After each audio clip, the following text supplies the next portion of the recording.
Welcome to the Leadership Window podcast with Dr. Patrick Jinks. Each week through a social sector lens, Patrick interviews leaders and experts and puts us in touch with trends and tips for leading effectively.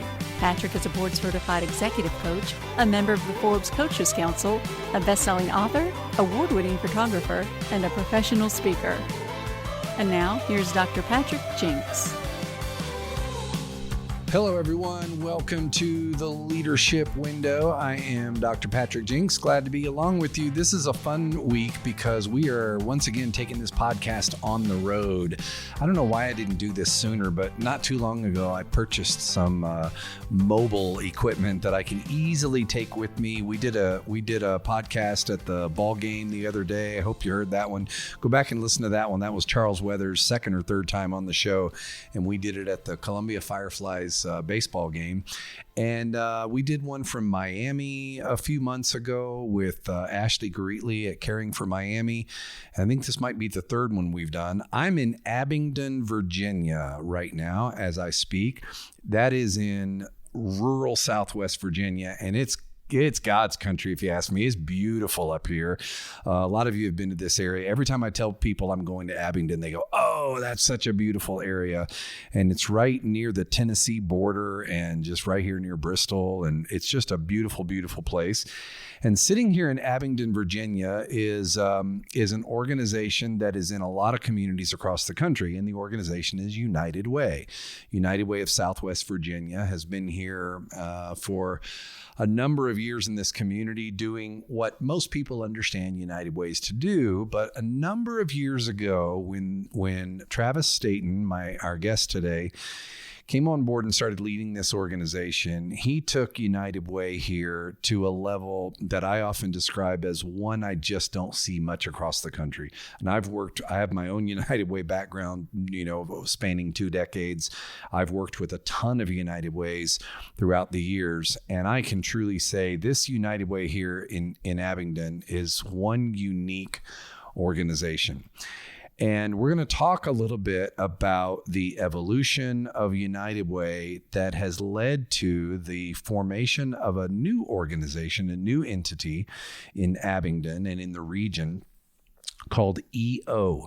We'll get to the title and what EO is and how they came up with that name. But EO is, I guess we will call it a child of United Way, an idea, a concept that has morphed out of United Way thanks to United Way's brand position in the community to become an organization now that can really expand its wings and its footprint and its work in ways that engages potentially nationwide partners, certainly regional wide partners. But it has been under the leadership of Travis Staton that this grand idea has now come to reality. I'm sitting in Travis's office at the newly minted EO facility, which is a combination of lots of things. I'm not going to describe it here. I'm going to let Travis describe it to you. But it is state of the art. It is nice. It is the kind of thing that the social sector deserves in order to provide excellence when delivering on a mission.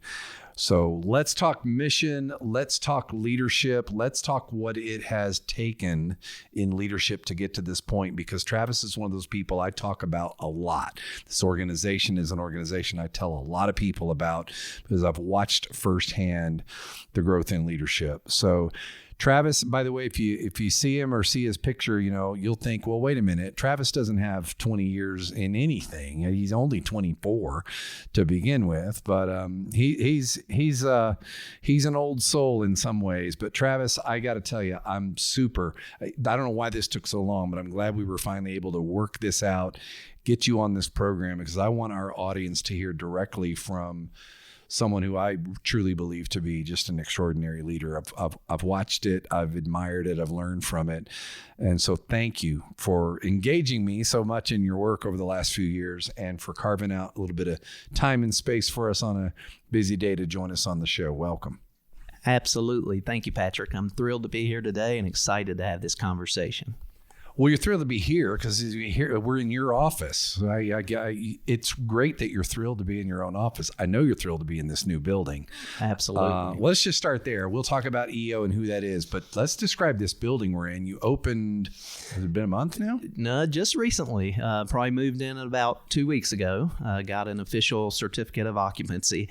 It is a former 87,000 square foot retail facility, actually a former big box Kmart. Yep. That we have converted through adaptive reuse, a $26.5 million initiative to convert this center into a regional workforce and child development hub, serving numerous parts of Southwest Virginia with critical infrastructure and workforce necessities such as childcare, career exploration, and hands-on learning for K-12 students, partnerships with businesses and adults and employment services, but all kinds of things that you couldn't possibly imagine being under one roof in a facility such as this, and all the state-of-the-art innovations and technologies and things that are under this roof. When was the groundbreaking? I'm trying to remember when it was. Was it when was that? Because the governor here and a lot of sort of big leaders across the state were here for the groundbreaking, but remind me when that was. We did the groundbreaking back in 2023. We've been working on this for more than a year now, and hosted that around the early July timeframe. I'm asking because I came to the groundbreaking, and when I came, I barely stepped inside. It was a shell. It was a gutted shell. I might have had some studs up somewhere or something, but it was the old brick building, and it hadn't been remodeled. Nothing had been done to it really that you could tell. Mm-hmm. And I remember thinking, I remember you saying, you thought we were crazy. Well, I thought you were crazy to think when you could move into this building. Oh, yeah. And here you are. You're in it earlier than I think even the timeline you gave, you even made it earlier. So I don't know. One of the first things I might want to know about leadership is how did you?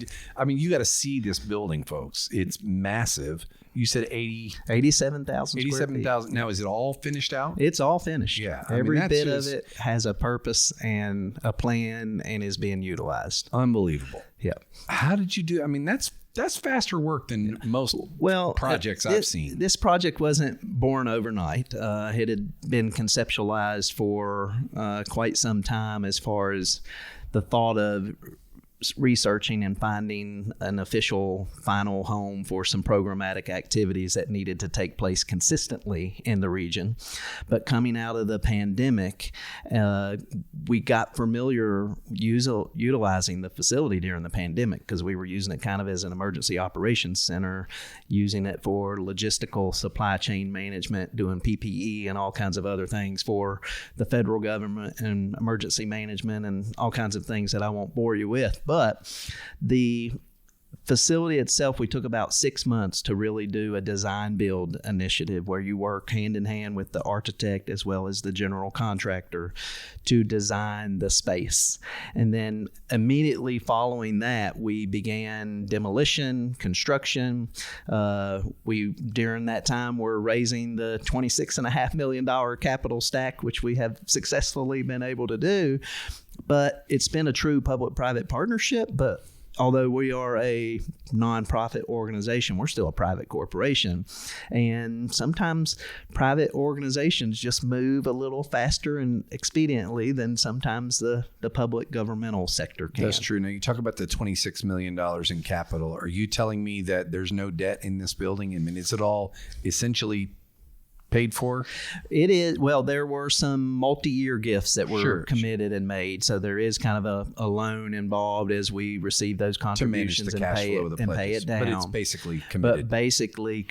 Where did the money come from? Phenomenal. Well, 80% of that investment was from private sources, private donors, businesses, individuals, foundations, with only 20%, let's say $5 million was from public funds, governmental grants, which is amazing, but also speaks volumes to the areas of focus and the purpose of the building and how timely and how much need is there for that type of investment to be done in such a rural part of Virginia. The public funds, is that local and state?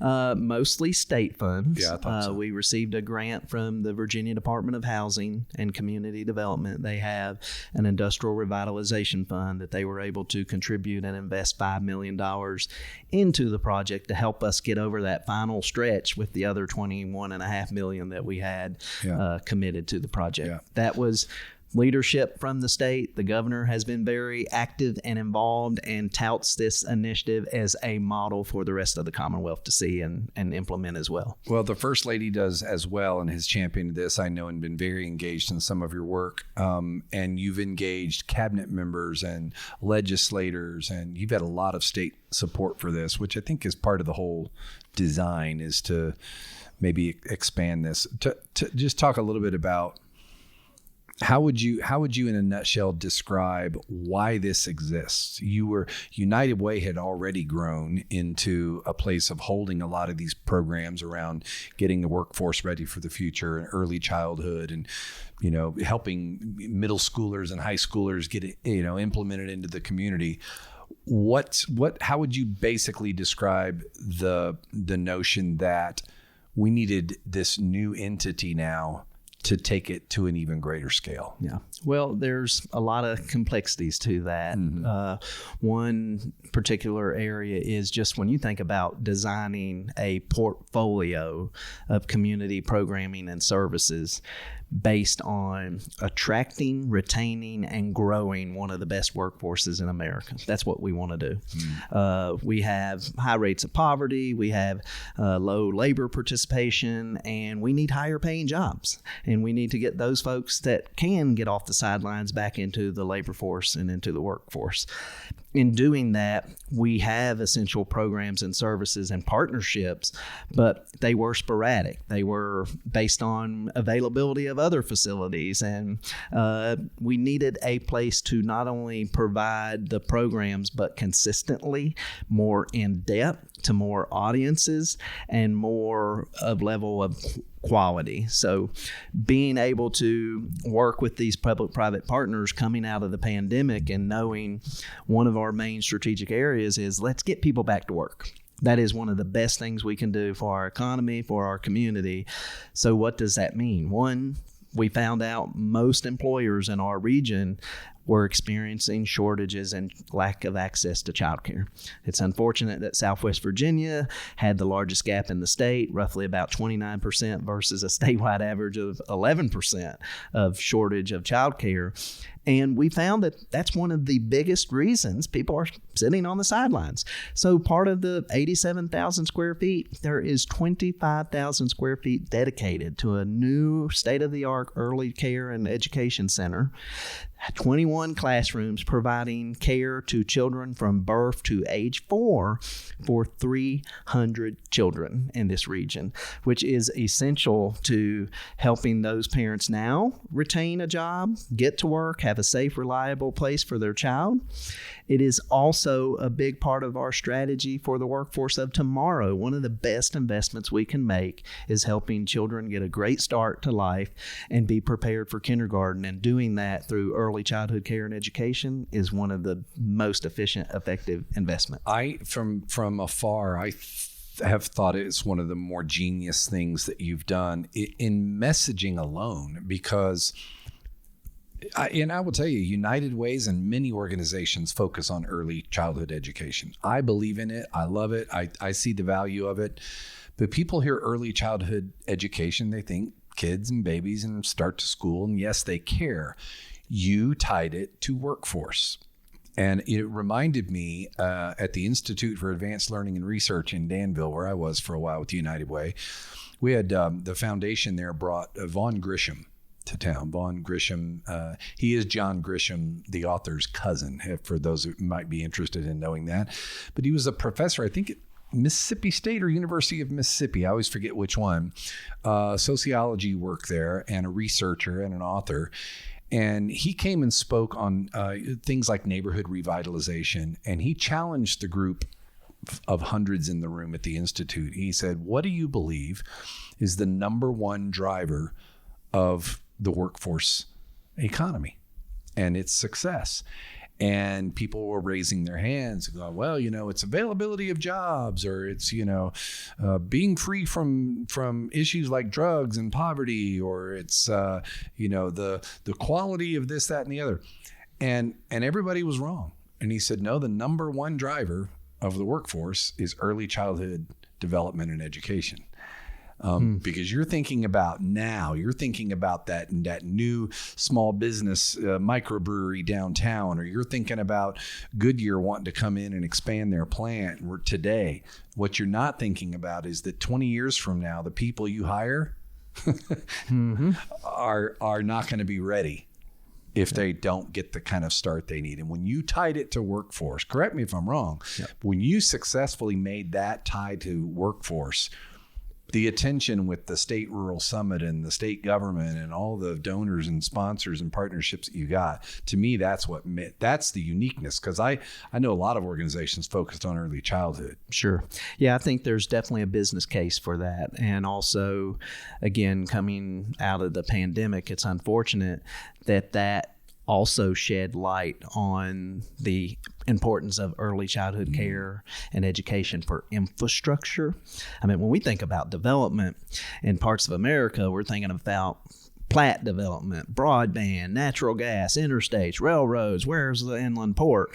We're never saying, where are the people? Where's the human capital? Where's the child care for these employees? How is that working on the future workforce and talent pipelines for that employer, and supporting the now workforce for that? So there's lots of overlapping parts to that, but it is kind of a two-pronged approach. One, the now workers that have care or that have children need that care. But outside of that, it is the most and best investment I believe that you can make in the educational system is upfront of the continuum, not putting all our eggs in the basket of at the end. Yeah.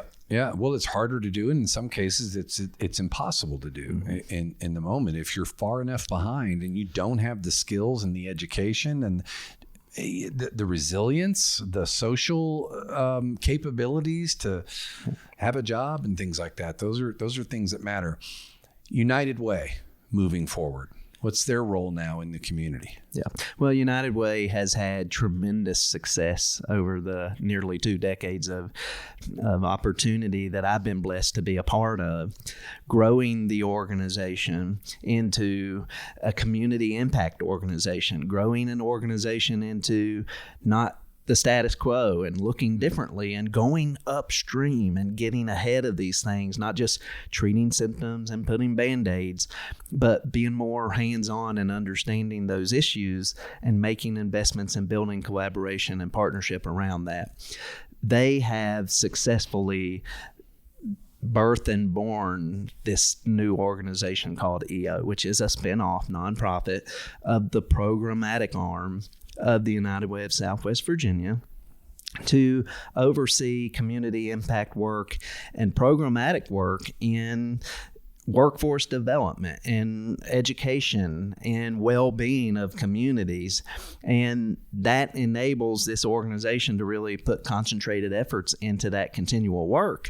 But it now also enables United Way to look at the next obstacle, the next challenge in Southwest Virginia, the next key piece of the portfolio of the community that needs to be addressed. And that could be housing, that could be substance abuse. There's all kinds of other things that need to be addressed. Yeah. And so now United Way has that unique ability. They're doing strategic planning right now to say what's next and where are we going to focus next and what's the next EO in the next decade that we need to build. Not to mention that they can continue to partner with you in the work that they've helped birth, right? It's not like Absolutely. We go our separate ways. Absolutely. There's a partnership there. And that was built in and designed in to begin with. So yeah, I think that's the beauty of United Way. And a lot of it is the brand value they hold and the positioning that they started doing, at the turn of the millennium around convening and bringing cross-sector partners together to address community problems, which is going beyond what United Way had traditionally done, which is raise money each year and hand it out to 20 or 30 nonprofit agencies and let them do the work. So I think they're still perfectly positioned to do that, which I think is cool. EO, where's the name come from? EO is Latin for go.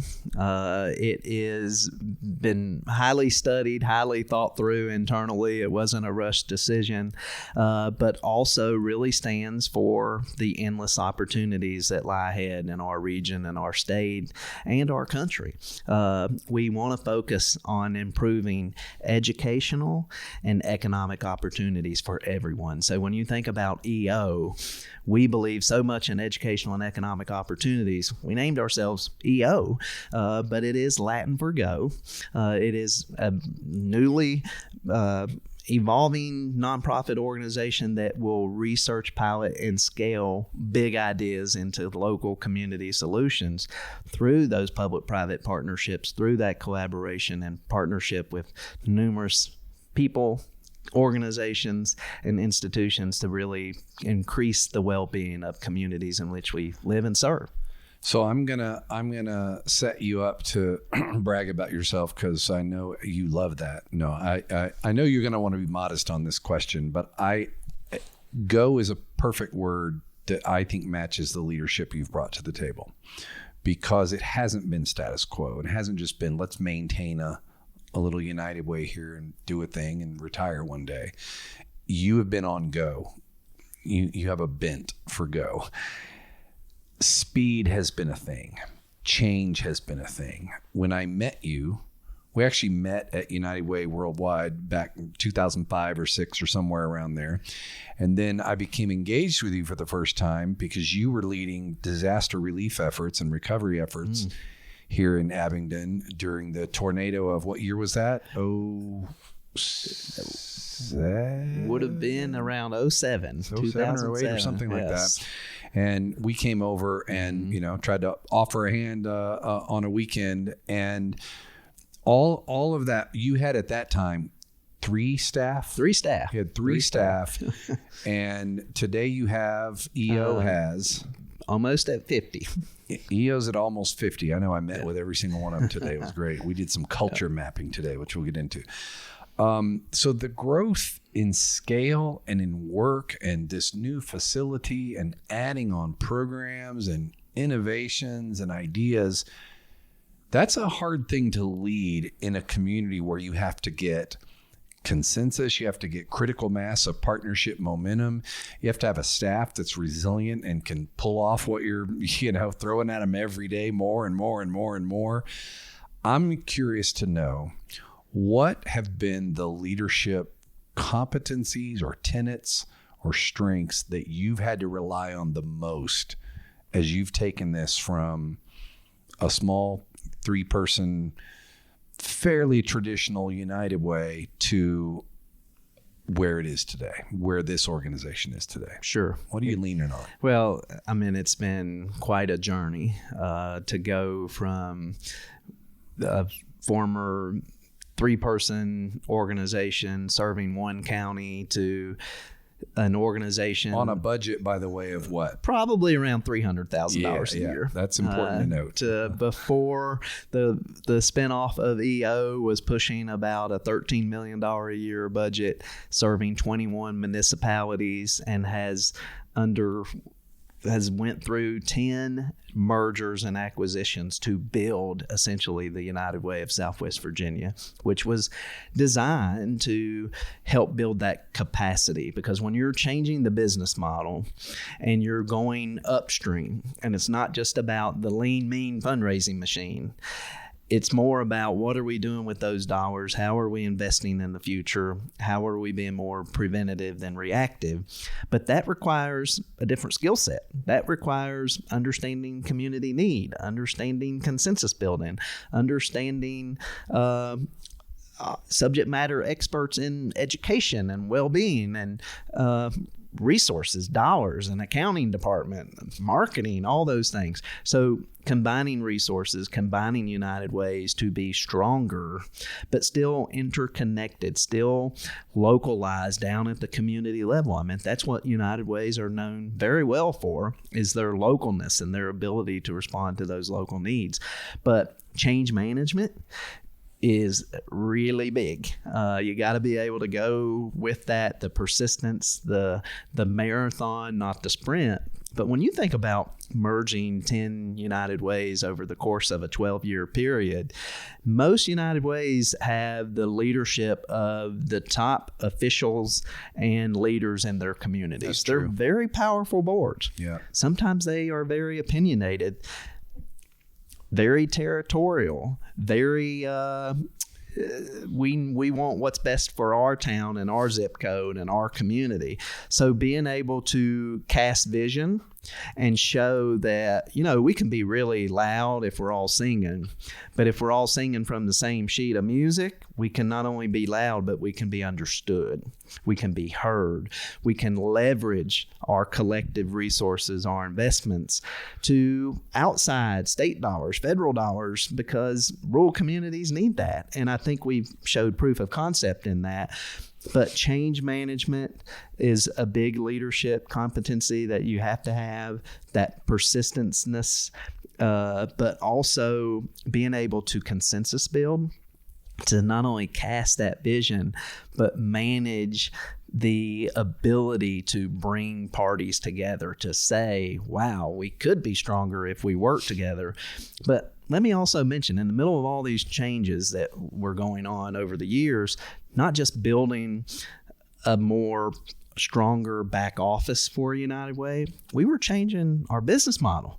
We were not just making what someone said. The old approach was spray and pray. We make a lot of grants to a lot of nonprofits and we hope really good things happen. We were narrowing the scope. We were concentrating more on result-based funding, not just outputs, but outcomes. Why did someone come to the food bank? When they came to the food bank, did we teach them how to budget? Did we help them get a job? Did we help them write a resume or get their GED? No, old model was we helped them get that food.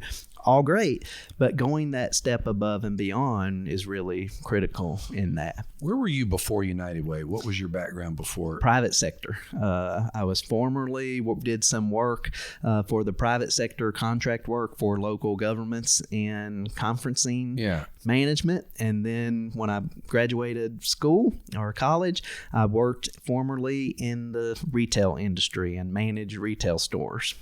Well, I ask because not to harp on this. I said it tongue in cheek earlier, and I don't mean this insulting or condescending. But when you got to United Way, you were young.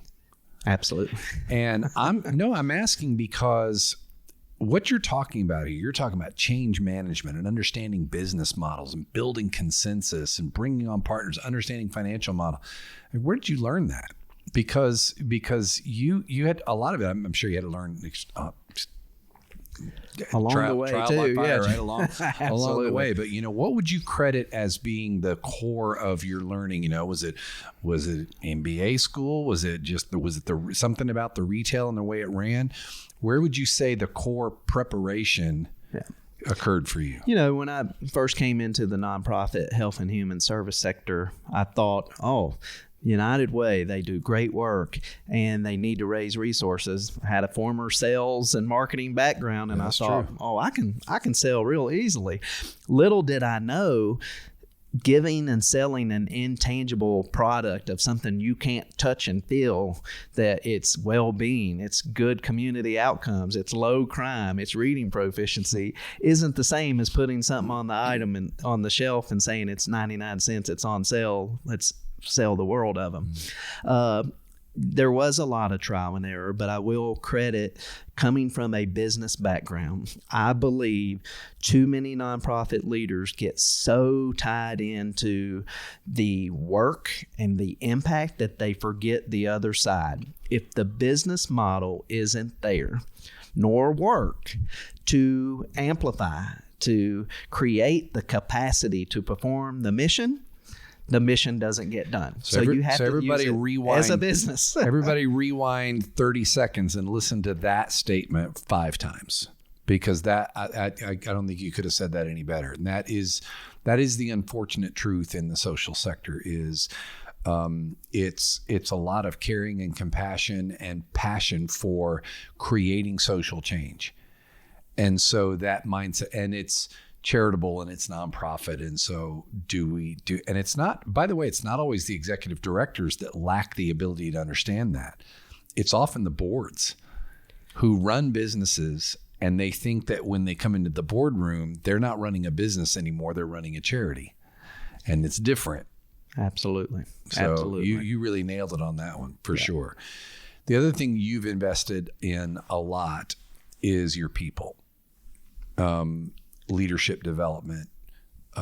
We spent a day here today, a full day with the entire team, asking them to literally design the kind of organizational culture they want here. And so you've lifted them, you've invested in them. What brought you that? Because that's something that's missing a lot in all sectors. Is people think that leadership development space is fluff, and we don't have the money and the time for that. We got to just get about the work and do your job and all of that. So what drives that for you? Yeah, and honestly, it doesn't work if you think that way. Talent is everything to our organization. Not only do you have to have the subject expertise and the folks that know, are knowledgeable and can do that, but we are growing. We are building from within. I have seen people come into the organization and have went from administrative positions all the way up to management positions. But I think the work that we do is so complicated and so complex. I used to say when I first joined United Way years ago, it took me as a then 2-person organization serving one county with the $300,000 budget. It took me 12 months to absorb everything United Way did. It took me another 12 months to understand it. And at the end of that 24 months, I started making changes and moving. What our work is so complicated. We don't have the luxury to bring a new person on every 6 weeks and train them up very easily and then hold them for 12 months and then they move on. We need a talented group of associates, of employees that are dedicated to the mission, but the marathon. And we're growing, but investing in our people and investing in their growth and growing our own has been very successful for this organization. Through successes or failures or whatever else, what would you say are 1 or 2 key things you've learned the most in this journey with United Way and EO? Yeah. About leadership. Well, I would say through success, relationships are extremely important.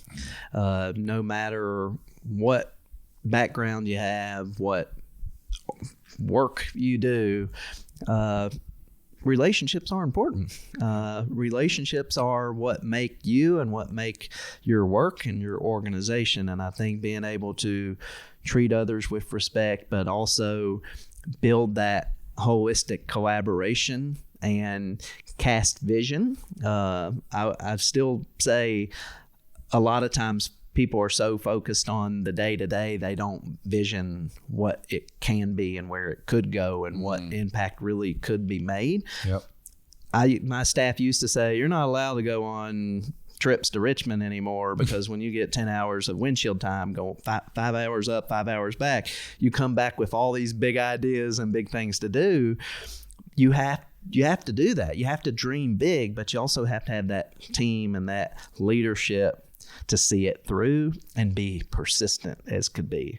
And so I think that project management skill is in leadership arena is something that's been very much self-taught, understanding how to monitor things, establish things, see them through, stay on top of them, watch the data, the work that's being done, but flexibility, adaptation. There is no straight path anywhere in anything that's done. So I think there's a lot of things I could say credit on that side. As far as learning through difficulty and trial and error, There's always been fun things. I would say being a 20-something-year-old, the CEO of a nonprofit organization, managing a $70-some million natural disaster that destroyed 200 homes, multiple businesses, and we're tasked with volunteer coordination, donations management, case management. We were the hub of every bit of that recovery for a 24-month period, repairing, rebuilding more than 114 homes. And I remember all these numbers because I remember doing it. It's hard. And being able to learn by trial and error, dealing with communications, dealing with doing too much, dealing with hiccups, biting off more than you can chew. I think there's a lot of things there. But I always remember as well, you can't let your learnings and your roadblocks and your misfortunes keep you down and hold you back. You gotta learn from the bad and move forward. Looking at your leadership over the 20 years or so, anything you would do different? Anything today you sit and go, I would have done this maybe a little different now, knowing what I know now? That's a difficult question. I think I think I would have thought more about where maybe our visions weren't even big enough then. That realizing where things could go, what impact we could make. And this is not about building a monstrosity of a nonprofit. Right. This is not about empire building and all of those things.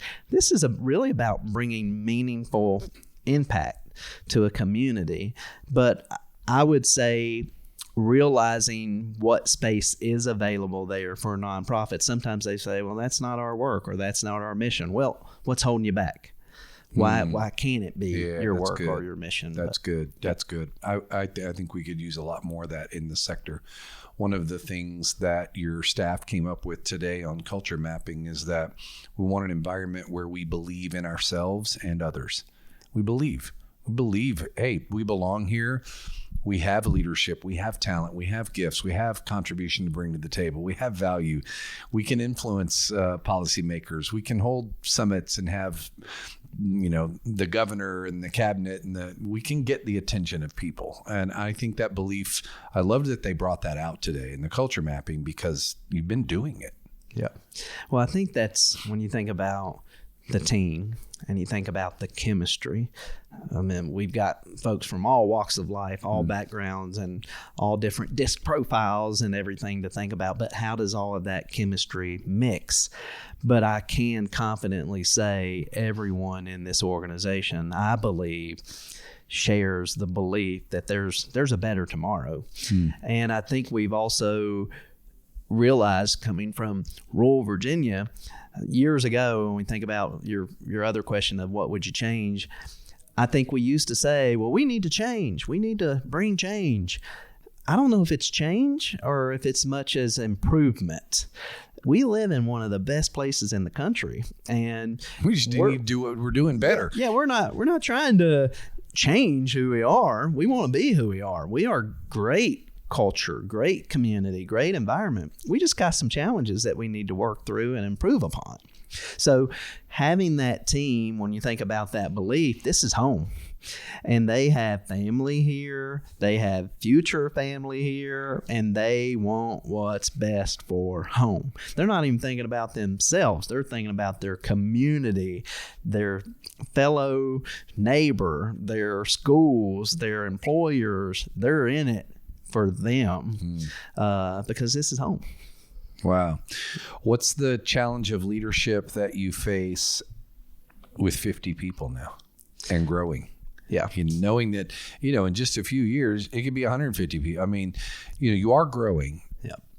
It's different than running a shop of 3 people. It is, and I would say tremendous growth, very rapidly, and we've been able to adequately manage that.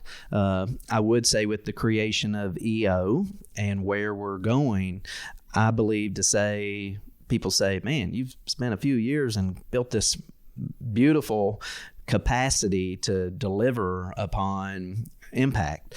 But I would say I feel like we're just getting started, because we're now just positioning the organization, this new entity, to be able to expand its work, deepen the work. When we think about a cradle to career continuum, it's as deep as it is wide. There's lots of things we need to do, but we also need to bring scale. So I'm anticipating rapid growth. We were very successful in creating that collaboration, those localities, making ourselves more attractive for state investment. But that can happen at the federal level too. And so we are anticipating and preparing for larger sums of investment from governmental sources, absolutely, but also from private sources, because the larger we get, the more we're seen, the more we're constantly asked, can you come here? Can you do that? We'll invest. And that's overwhelmingly positive, but we got to be careful and strategic in that growth as well. And so I want to be cautious that we're thinking about the exhaustion of growth. And we just need some folks that work on growth and some folks that just work on stability and the day-to-day and what has to happen in the other side of the organization as well. You had me at, we're just getting started. Mm-hmm. I love that, because it could be really easy for a leader like you to set this up and say, we did it. But that's not what you're saying. You're saying, okay, now it's set up. Now we can get to work, right? It's like now, the future, the possibility that we've created now, what we've created is possibility. Not that you haven't generated impact already, but the impact that's possible from here, from this platform, is incredible. Absolutely. And I believe that folks are eager to have that. And other parts of the Commonwealth, other parts of the country are watching, are learning, are communicating with us, are inviting us to their communities. But I believe we have proof of concept in our ecosystem and what we're building that can be applied across other communities throughout the Commonwealth, throughout other states, that are ways of thinking, or ways of collaborating. And there's not a cookie cutter, one size fits all approach, but how we're building that collaboration and that capacity to solve those complex community issues are really fascinating and having great success. Wow. All right. So I was about to ask you the question, what's next? But I'm going to ask it differently. What is, for you, your next big leadership challenge? What is it you're saying, boy, now how do I, right? What's that next leadership challenge for you? Yeah, I think that is really going to be in the relevancy of the growth and how we manage organizationally serving different municipalities, not getting over our skis that we're juggling too much and not doing well, but it's more of how do we scale and bring depth to what we're doing, and being able to manage a growing organization. Let me back up and say too, we have had to build almost everything from ground up. It wasn't a 60-year organization with 50 people that we inherited and now we're rebranding and reestablishing. Because of the growth the organization has had, because of the growth and facilities and people, we've had to make policies, procedures. There's all kinds of things that you have to build along the way. And we've done that successfully, and we've done that well here at headquarters and here in this region and this community in which we currently operate. But it's a whole nother level when you say, oh, now we're going to do it 8 hours down the road in a whole nother region of the state, another part or another locality. How do you do it there? But then how do you manage both of them more from an enterprise level when we think about where we're going and what we see as scale, but also the ability to create a network of community hubs and regions that also can benefit equally from collaboration across multiple states, multiple communities for investment and support from private sector companies, but also governmental resources as well. Yeah, tremendous. We could go on a long, long time and talk more about the work and the specific programs and the things that you're doing and what's next. I just want to say, it's an honor to have you on the show because I have watched this. I've been incredibly awed by it, watching what you're doing. I've had the wonderful benefit of getting to work with you and your team. It's been extraordinary. And I worked a little bit with you when you were 3, and now I'm working with you as you're 50, and it's fun. A couple of questions that I like to ask all my guests before we wrap shows. Who comes to mind as a leader in your life, personal or even from afar? Sure. Who you would say has had profound impact or influence on your leadership? Sure.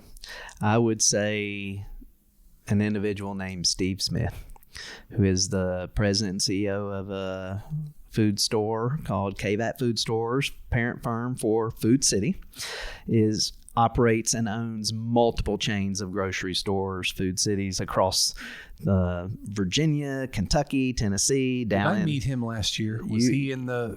You did. He was in. I know exactly who you're talking. And now expanding into Alabama and all that, they got their start in Southwest Virginia, in Grundy, and years ago, I think a Piggly Wiggly at the time.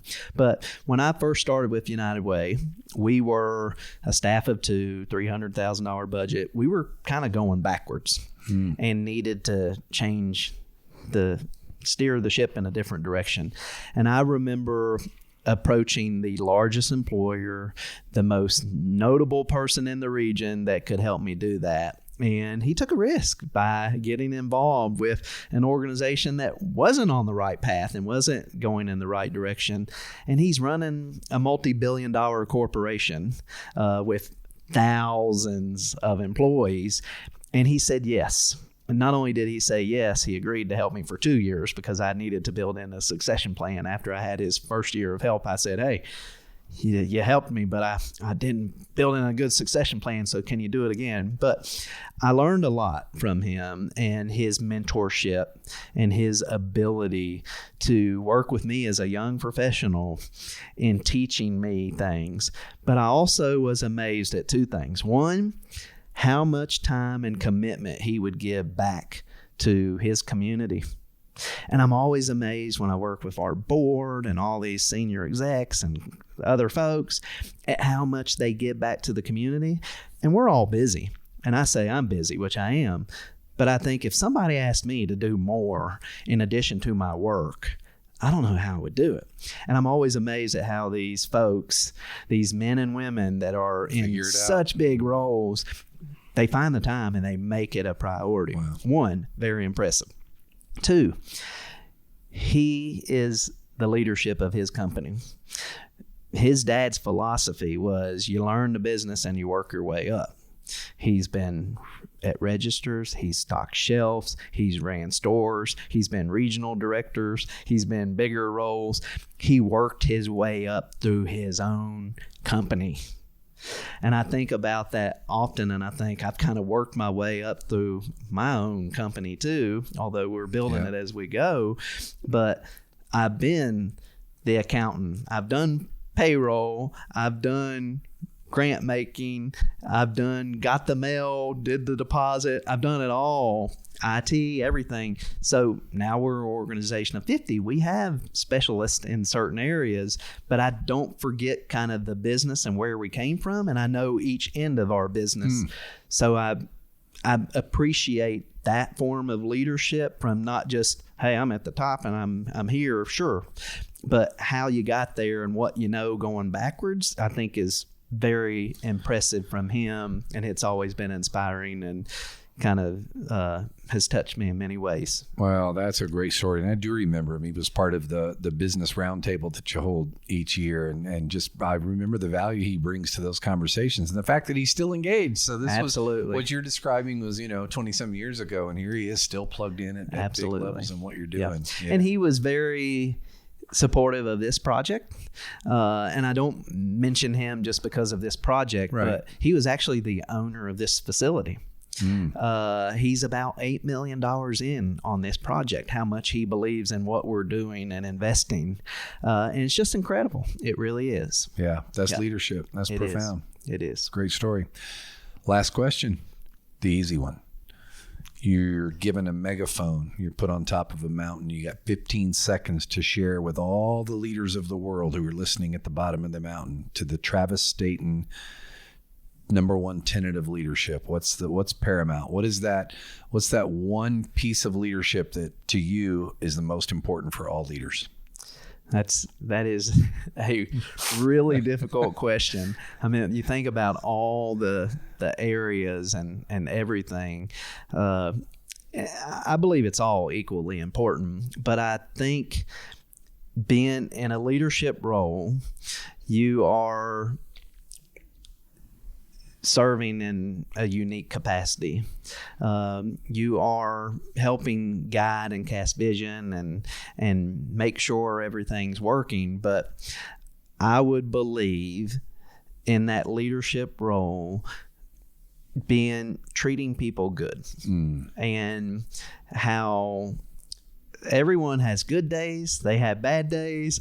You don't know what they're into or what's happening at home.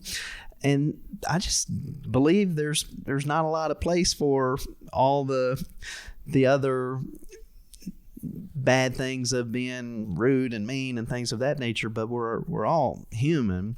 And I think leading through those concepts of treating people how you yourself would want to be treated. But I believe that is critically important. If you do that and you're good to people and you work hard and walk the talk too, I think you can do anything, but you have to be I remember the old African proverb, and it was kind of if you want to go fast, run alone. Yeah. But if you want to go far, run together. Mm-hmm. And I think that is critical in today's world. Together has to happen, whether it's social media, whether it's face-to-face or whatever. That togetherness is what our country and what our world sometimes misses these days. And being a bridge builder, a consensus builder, respecting people, respecting different opinions. It doesn't mean you have to agree with them, but being able to be that leader that people know is a nice person that can build consensus, try to solve problems and work together, I think is what we're missing a lot these days. I think there's a lot of division and things of that nature. And I think I'd love to see the day we can get past that and agree to disagree or meet in the middle, whatever it is. But if we really want to go somewhere as a society, we're not going to get there alone. Yeah, that's right. A house divided, not going to get there.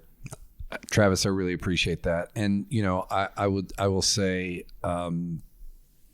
I think this is a good closeout for the show to remind our listeners that all the stuff we just talked about around consensus building and business modeling and, resource development and selling what you're doing and understanding the being subject matter experts and having specialists and all this, when it came down to it, it was about being kind to people.